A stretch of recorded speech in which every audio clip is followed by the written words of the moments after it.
راہ روحانیت میں آگے چلتے ہوئے روحانیت کے عالم میں داخل ہونے کی بات بھی کرتے ہیں، اور اسی اچھی حکمت سے سمجھ سے بھی ایک دیدار ہوتا ہے۔ امام کا ظاہری دیدار بھی ایک دیدار ہے، امام کا نورانی باطنی دیدار ایک بہت اعلیٰ دیدار ہے، اور دین کی حکمتوں کو سمجھنے سے جو خوشی ہوتی ہے، جو راز معلوم ہوتے ہیں، جو علمی درجات بلند ہوتے ہیں، وہ بھی از خود ایک علمی دیدار ہے اور اس کی بہت بڑی خوشی ہے۔ اسی لیے پیر فرماتے ہیں اننت آشا پوری اماری شاہ دل بھاوے گیا، کہ ہماری بے شمار امیدیں پوری ہو گئیں اور ہمارا دل مولا کی محبت سے لبریز ہو گیا۔ جب علم کے ذریعے مولا کے مبارک چہرے سے پردے اٹھتے ہیں اور ایک مومن کو پتہ چلتا ہے کہ اس کا مولا کتنا حسین، کتنا ہمرس، کتنا ہمگیر، کس قدر خوبیوں اور طاقتوں کے ساتھ ہے، تو اس کی محبت اور زیادہ ہوتی جاتی ہے۔ اس کے بعد پیر فرماتے ہیں اے جی ہے تے سوں علی ہی رکھ باندھیو، اوی چل رنگ صاحب سے گرہیا، ایوی چت باندھی نر قائم ساتھے، ست بنڈار موتیے بھریا۔ علی کی محبت میں مجھے بے انتہا خوشی حاصل ہوئی اور مولا سے میں نے کبھی نہ مٹنے والا رنگ حاصل کیا۔ ہمیشہ رہنے والے مولا کے ساتھ ایسا دھیان لگا کہ گویا مجھے جواہرات حقیقت کا خزانہ حاصل ہو گیا، کہ مولا کے ساتھ میں نے اس طرح اپنا دھیان باندھا۔ آپ دیکھیں یہاں پر یہ باطنی طور پر مولا کو پانے کا ذکر ہے کہ مولا کے ساتھ میں نے اپنے دھیان کو باندھ لیا، میں نے بہت ہی فوکس کر کے جب اس کے اسم کو جھانپا، اس کو یاد کیا، تو گویا حقیقت کی موتیوں کے خزانے مجھ کو حاصل ہو گئے۔ جب کسی مومن کو مولا کے دیدار کا خزانہ، اس کی حکمتوں کا خزانہ، اس کے علم کا خزانہ حاصل ہوتا ہے تو گویا روحانی موتیوں کے خزانے ہیں۔ اسی لیے علم و حکمت کو ایک خزانہ کہا گیا ہے، قرآن کو بھی ایک خزانہ کہا گیا ہے۔ ہماری بزرگان دین نے جتنی کتابیں لکھی ہیں، گنان لکھے ہیں پیروں نے جو، وہ سب کے سب علم کا خزانہ ہیں۔ اس معنی میں جب کوئی ایک دھیان ہو کر اپنے معشوق کو یاد کرتا ہے تو گویا وہ اس کو ہزار قسم کی موتیوں کے خزانے سے مالا مال کر دیتا ہے۔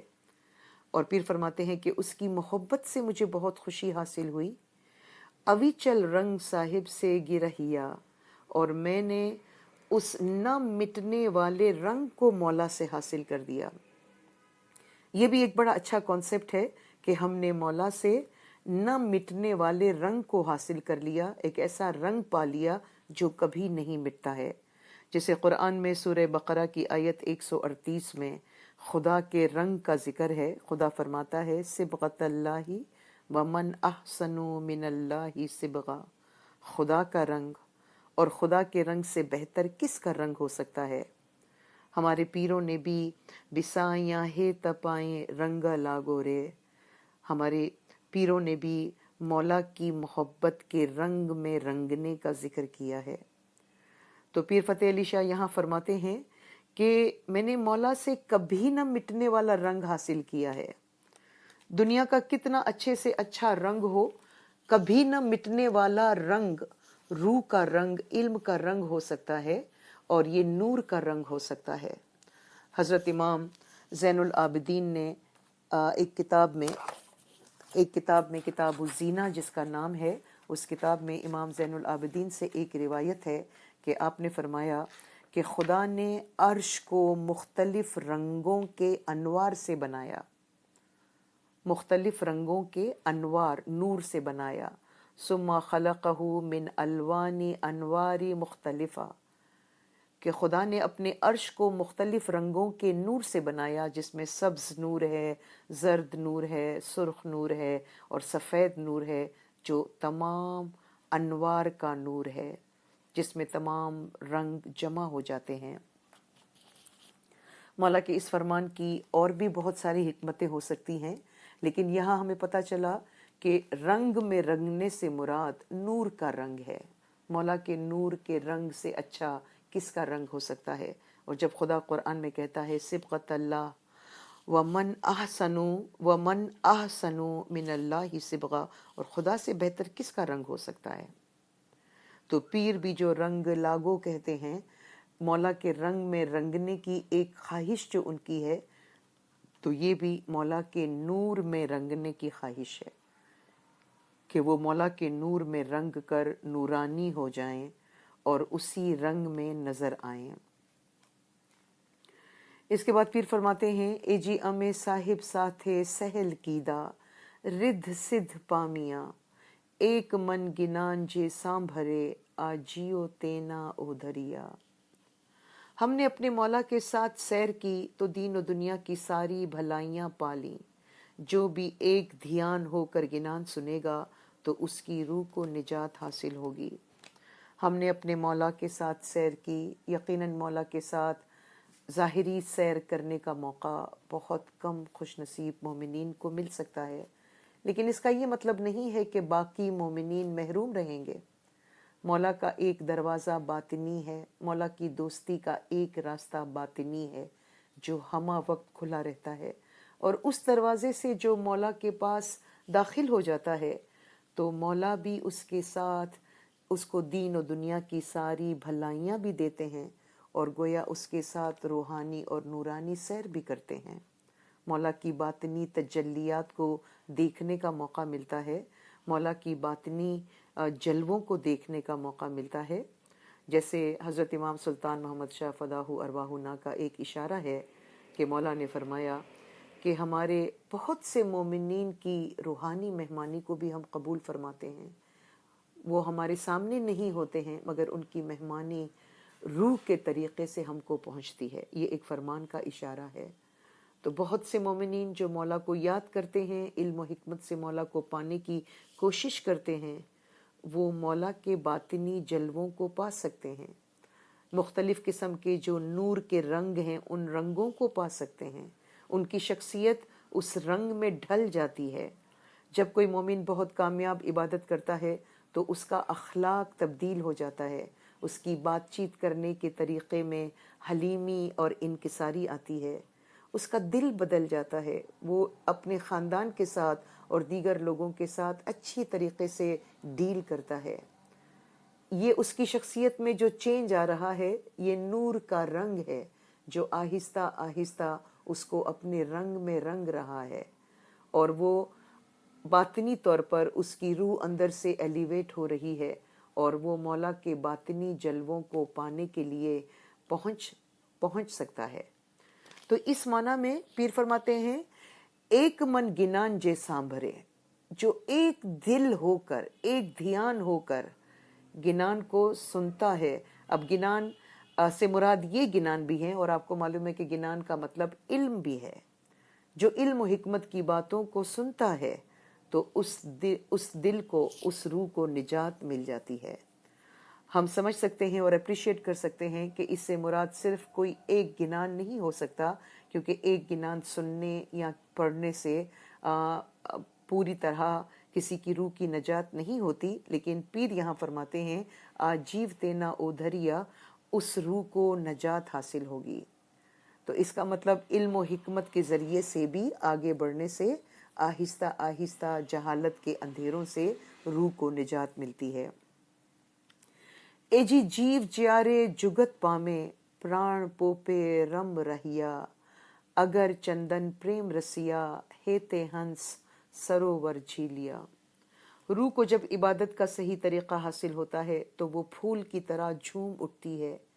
چندن یعنی سندل کی لکڑی کی طرح اس کے وجود میں محبت کی خوشبو بھر جاتی ہے، اور عشق و محبت کی وجہ سے وہ حقیقت میں جھوم اٹھتی ہے. پیر فرماتے ہیں جس کو عبادت کا صحیح طریقہ معلوم ہو گیا، جس کو مولا سے دھیان لگانے کا طریقہ آ گیا، جس نے صحیح پریکٹس کی، جس نے بیت الخیال کے راز کو پایا، تو اس کی روح گویا ایک پھول کی طرح جھومتی ہے، جس طرح موسم بہار میں پھول کھلتے ہیں اور پھول جھومتے ہیں. اور ایسے مومن کی روح گویا اگر چندن یعنی سندل کی لکڑی کی طرح خوشبو میں بس جاتی ہے، وہ خود ایک خوشبو دیتی ہے۔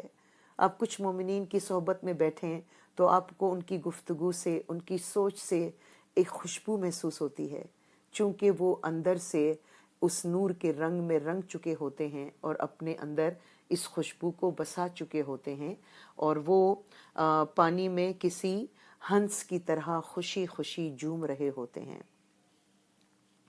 اس کے بعد پیر فرماتے ہیں، اجی گڈ چکوانے قلے شاہ خلیل اللہ رمے، تیاں فتح علی نے میا کری نے بولاویا، اننت آشا پوری ہماری نت علی نورے اٹھیا۔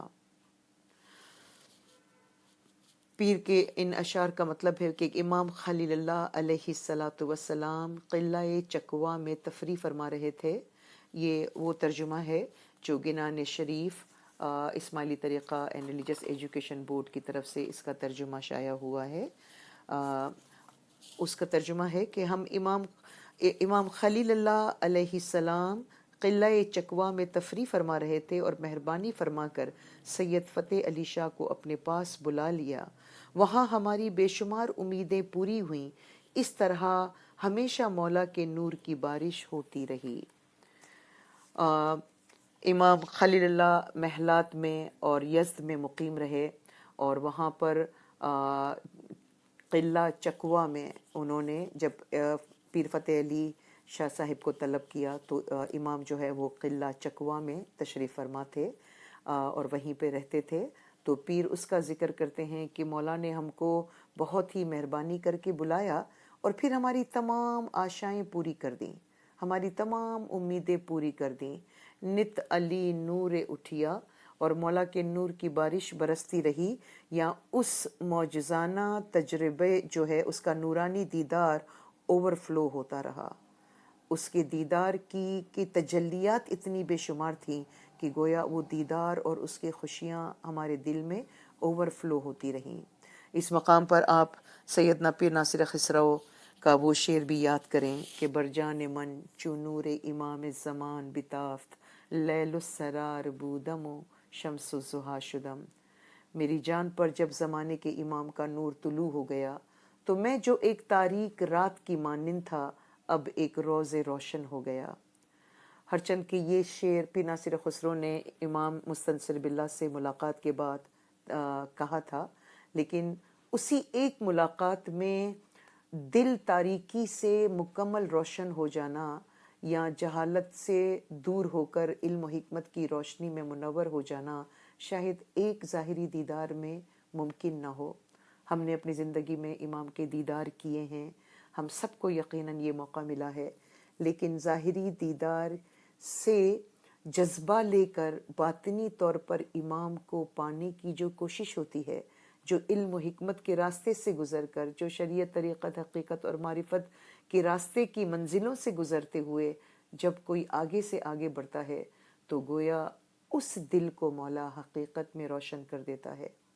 تو جیسے کہ میں نے پہلے عرض کیا کہ ممکن ہے کہ یہ پیر فتح علی شاہ کا ایک روحانی سفر ہو اور انہوں نے مولا کا باطنی دیدار کیا ہو، اور اس کو انہوں نے ایک ظاہری دیدار کے موقع کی نسبت سے ان رازوں کو بھی بیان کیا ہے۔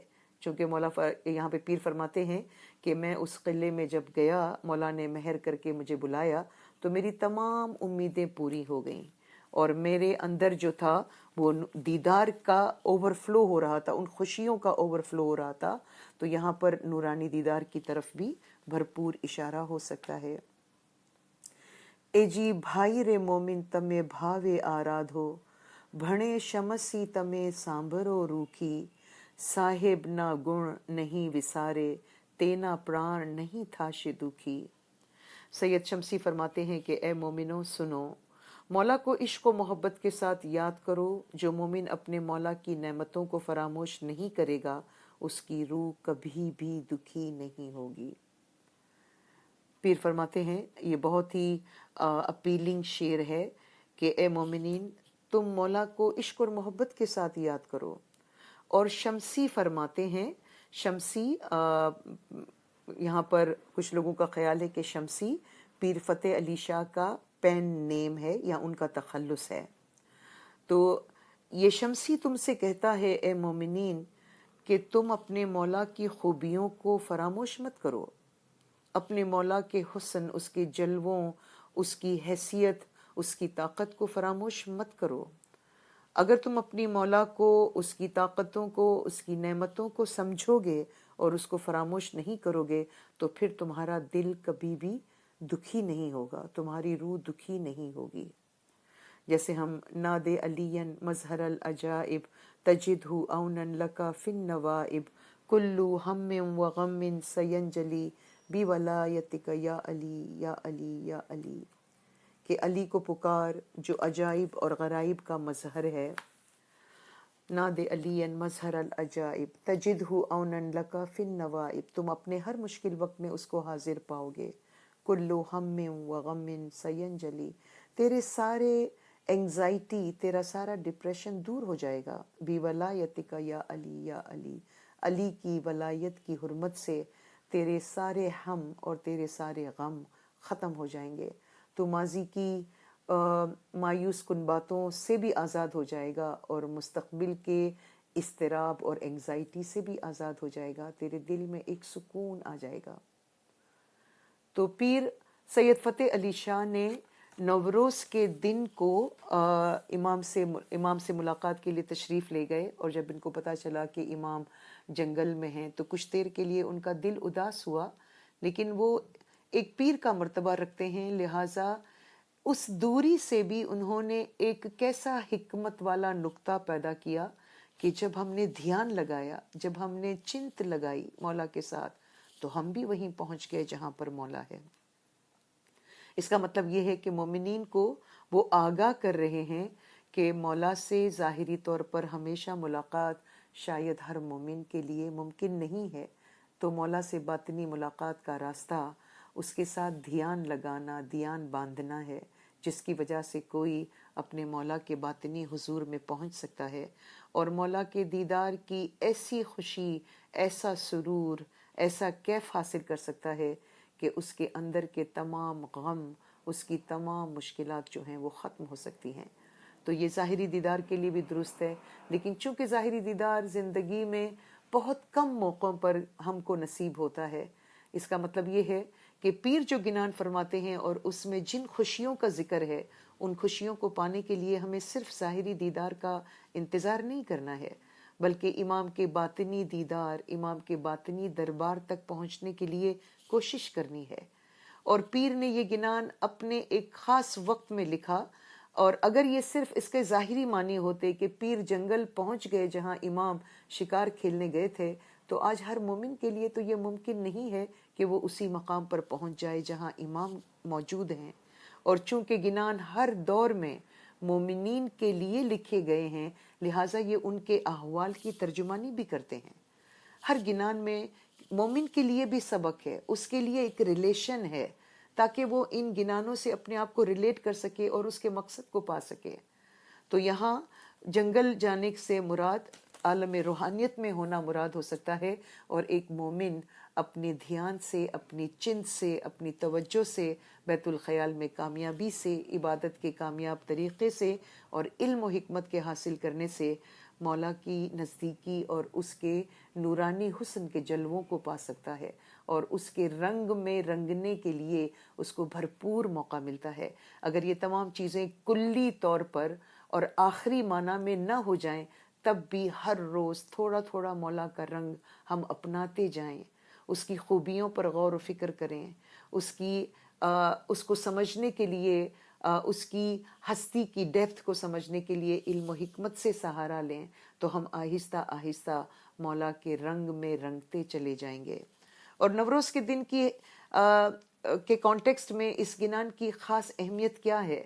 نوروز ایرانیوں کے نزدیک سال کا پہلا دن ہے، اور یہ قدرتی سال کا پہلا دن قرار دیا جاتا ہے۔ ایک تو دینی اعتبار سے بھی اس کی اہمیت ہے، اسلام میں بھی روایات ہیں کہ جس دن خدا نے روحوں سے وعدہ لیا تھا الست میں کہ کیا میں تمہارا رب نہیں ہوں، الست بربکم، کہتے ہیں وہ روز نوروز کا تھا۔ جس دن حضرت ابراہیم نے بت توڑے تھے وہ دن نوروز کا تھا۔ جس دن مولا مرتضیٰ علی کی ولایت کا اعلان غدیر خم میں ہوا وہ دن نوروز کا تھا. جس دن حضرت موسیٰ نے جادوگروں کو شکست دی وہ دن نوروز کا تھا. تو نوروز کی ایک دینی اہمیت دینی تاریخی واقعات کے ساتھ بھی مربوط ہے. اور اگر آپ ویسے بھی دیکھیں تو یہ کائنات خدا کی ایک نشانی ہے. اس کائنات میں خدا نے جو کچھ پیدا کیا ہے اور اس پر جو احوال گزرتے ہیں وہ کسی نہ کسی روحانی حالت کی ترجمانی کرتے ہیں. جیسے ایک حدیث میں ہے کہ ان اللہ اسس دینہ علی امثال خلقہ لیستدل بخلقہ علی دینہ، کہ بے شک خدا نے اپنے دین کی مثال اپنی خلقت پہ رکھی ہے تاکہ اس کی خلقت سے اس کے دین کی مثال لی جائے. یعنی جو کچھ اس نے دنیا میں تخلیق کیا ہے اس سے دین کا کوئی راز سمجھانا مقصود ہے، دین کا کوئی پیغام دینا مقصود ہے. تو اگر دنیا میں موسم بدلتے ہیں اور بہار کا موسم ہے تو اس بہار کے موسم میں بھی مومنین کے لیے کوئی اشارہ ہے. اس میں نرم ہوائیں چلتی ہیں، پھول کھلتے ہیں، سبزہ اگتا ہے، آنکھوں کو خوش کرنے والا منظر سامنے آتا ہے، پرندے چہچہاتے ہیں. اور یہ قدرتی سال کا پہلا دن ہے. یہ مومنین کے لیے پیغام ہے کہ تم جب مولا سے چنت باندھو گے، جب مولا کی طرف سفر کرو گے، راہ روحانیت پر آگے سے آگے بڑھو گے تو تمہارے اندر بھی دینی بہار کا آغاز ہوگا.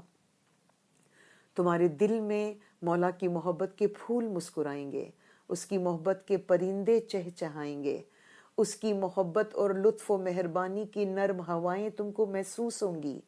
کیونکہ امام کے ظاہری دیدار سے بھی ہم یہ تجربہ کرتے ہیں کہ ہم پر کتنا اچھا اثر پڑتا ہے. تو جب یہ دیدار باطنی اور نورانی ہو، جب ہم صبح اٹھتے ہیں عبادت کرتے ہیں، اس کی جو خوشیاں محسوس ہوتی ہیں وہ گویا روحانی بہار کا آغاز ہے. اور مومن کے لیے ایک پیغام ہے کہ سورج ہمیشہ اپنی جگہ پر اسی طرح موجود رہتا ہے. سورج جو ہے وہ گرمی سردی خزاں بہار پیدا نہیں کرتا ہے. کوئی سورج کے قریب جا کر جائے تو سورج اسی طرح موجود ہے.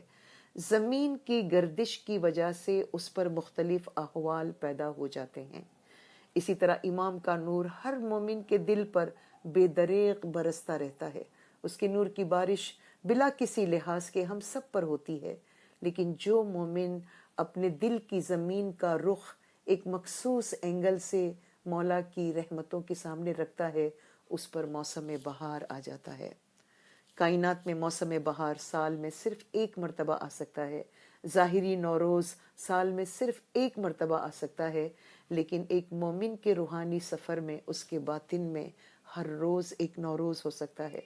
اگر ہر روز امام کے عشق و محبت میں اضافہ ہو، ہر روز اس کے دل میں امام کی محبت کی گدگدی جاری رہے، امام سے قریب ہونے کے احساس سے اس کی دل و جان میں ایک مسرت اور ایک اعتماد پیدا ہو، تو گویا یہ اس کے لیے ہر روز ایک نوروز کی مثال ہے. نوروز کا مطلب ہے نیا دن، روحانیت کی نئی بہار، ایک بہار کا آغاز. تو جب کائنات کو خدا نے اپنی نشانی قرار دیا ہے اور اسلام کو ایک نیچرل ریلیجن، ایک فطری دین کہا گیا ہے، تو فطرت میں ہونے والے ہر فینومینن کے پیچھے ایک روحانی اشارہ ہے. اور نوروز میں یہ روحانی اشارہ ہے کہ تم کس طرح سے اپنی روح کو امام کی محبت سے، اس کی عبادت سے پربہار کر سکتے ہو. بہار دل دوست دار علی، کہ علی کے دوست داروں کے دل میں جو بہار ہے وہ علی کی محبت ہی ہے. علی کی محبت سے ایک بہار پیدا ہوتی ہے اور اس کی محبت سے دوری گویا خزاں بن جاتی ہے. جب ہم بے حس ہو جاتے ہیں اور دین کے ان معاملات میں ہمارا دل نہیں چاہتا، ہم آگے نہیں بڑھ سکتے، تو گویا یہ خزاں کا موسم ہے یا سردی کا موسم ہے. لیکن جب بہار کا موسم ہوتا ہے تو بہت خوشی ہوتی ہے، بہت امید ہوتی ہے. کائنات کو دیکھ کر انسان کی طبیعت تر و تازہ ہو جاتی ہے. تو اسی روحانیت میں بہار کو پانے کے لیے بھی کوشش کرنی ہے. تیرا دل جب منور ہو، درخشاں مثل خاور ہو، یہی ہے مژدہ نوروز. جب تیرے دل میں سورج کی روشنی ہو اور تیرا دل منور ہو جائے، یہی تیرے لیے ایک اندرونی نوروز ہے، ایک باطنی نوروز ہے. انشاءاللہ آج نوروز کے موقع پر ہم اس گنان کو سن کر اس کے معنی کو اپنے دل میں جاگزین کرنے کے لیے اور ہمیشہ اس پر غور و فکر کرنے کے لیے وقت نکالتے رہیں گے. تو مولا مہربان باطنی اور نورانی بہار کی صورت میں ہمارے قلوب کو ہمیشہ ہمیشہ اپنے نورانی بہار سے آباد رکھے گا. آمین یا رب العالمین یا علی مدد.